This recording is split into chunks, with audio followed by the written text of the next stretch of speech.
and all my neighbors. Hi guys. So you know how like you be just conversating. I don't know if y'all do it, but I do it. I conversate with myself a whole lot because one, I'm in the house by myself, and my mind just start wandering and da da da da da. One thing leads to another, whatever. So I'm going to have a 100% open, unscripted conversation with you. Since your conversations is always unscripted. But I was thinking, right? Thinking. Look, see, I had all this in my head before I started recording, and then like it went away like poof. It always happened like that. But I want to talk to you guys about therapy, right?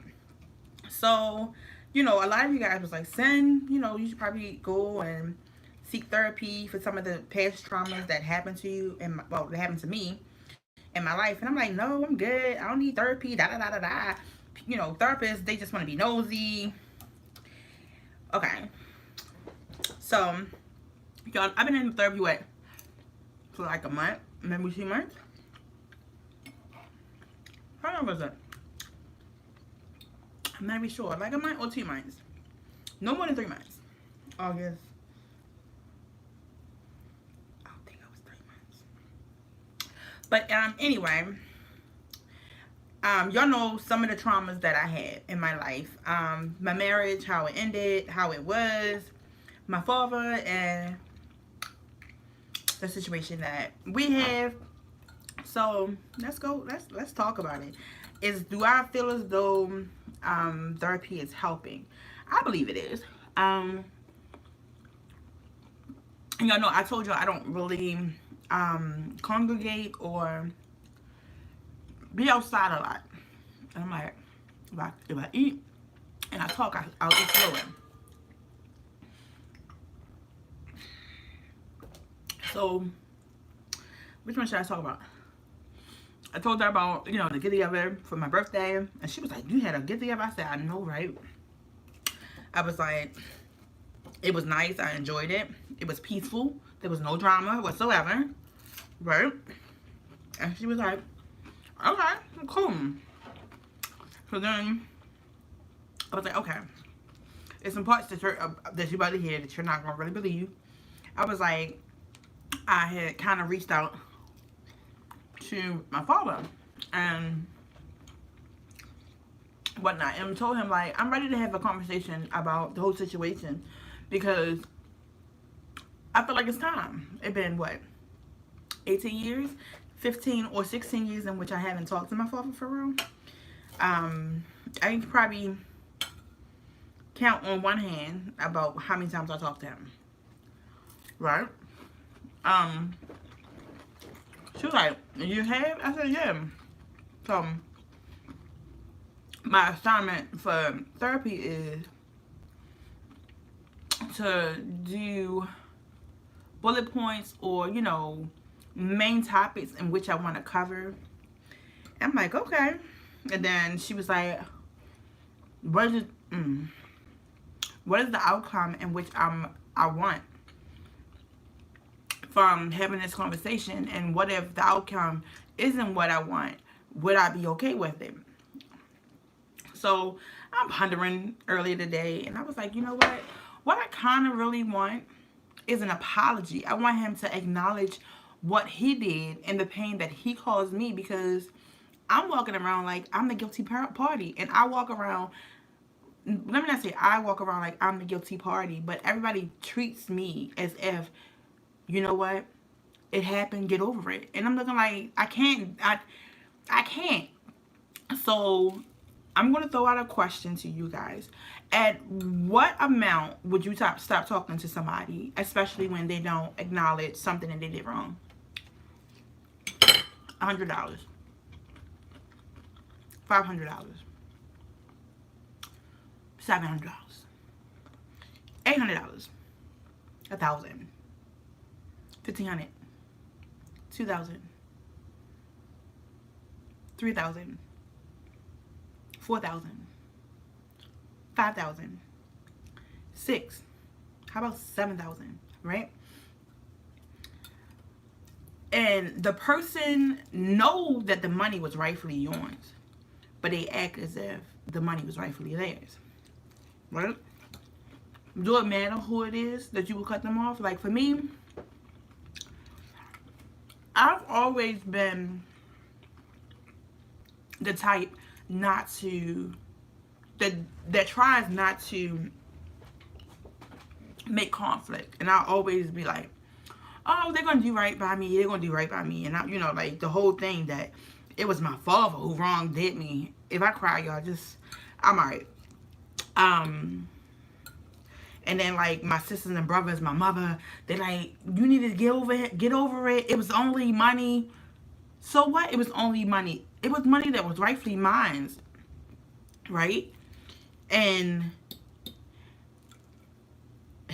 my father have never acknowledged it, never apologized.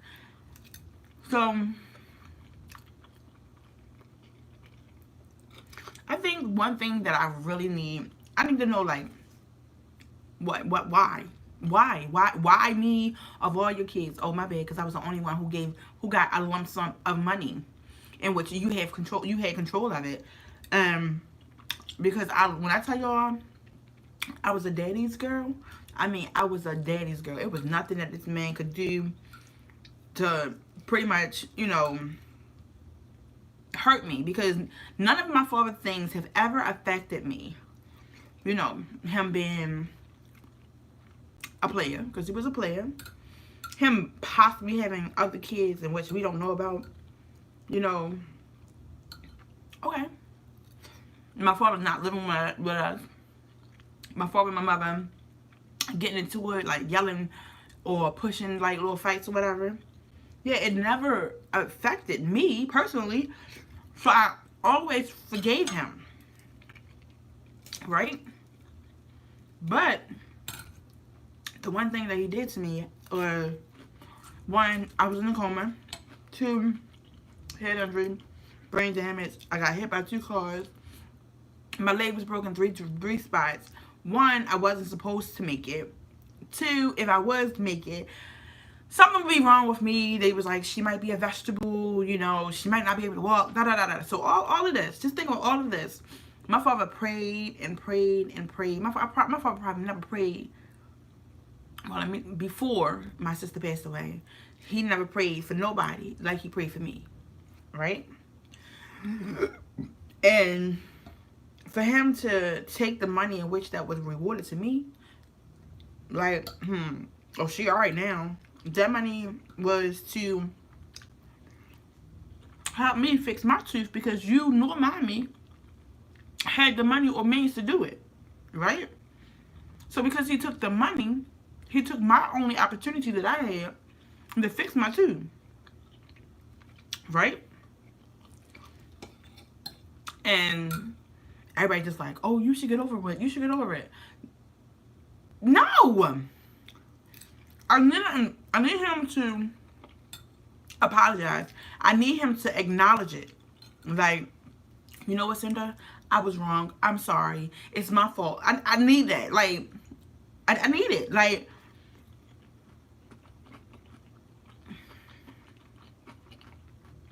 I told my therapist, I was like, I would hate for him to die, right? Or for me to die, and never express this to him.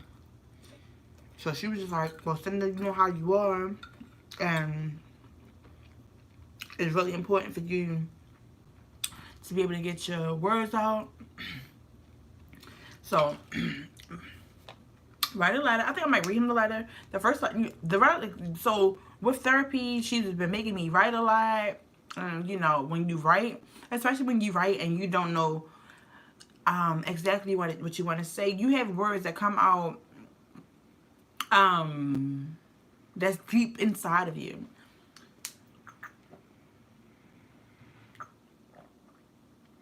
Right? And it's not like, oh, it's something that you thought about and, you know, it been weighing, but it was something that was built, or like something that was covered deep down inside you, that was uncovered, and which is like a deeper feeling, you know? So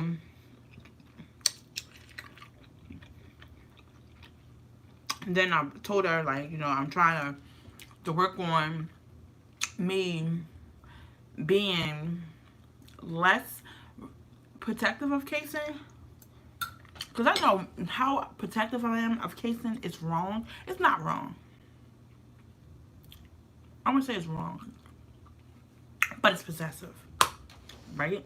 But I can't help it because I was upstairs. Like I told you, I'll always be having conversations with myself. And I was like, I think I'm really protective of my son because the person who was supposed to protect me did not protect me. The person who was supposed to protect me did one of the most hurtful things that you can ever do to anybody.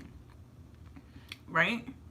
And I'm like, I just don't want, you know, I just don't want that to happen to my son. So, like, for as long as I can protect him and keep him in my bubble, that's what I did. And she was like, but Cinda, that's your hurt. It's not his hurt. You're shielding him from a hurt in which he has never experienced. And I'm like, I know, but I never want him to experience. She's like, but he can't experience my hurt, right? Because it's my hurt. It's my hurt. And I'm like, I know. I'm like, I'm just, you know, this is me. And I know it's not the right way to be, but it's hard for me to let go of things that hurt me throughout the years. Did that sound right? Yeah. Especially things that was not, you know,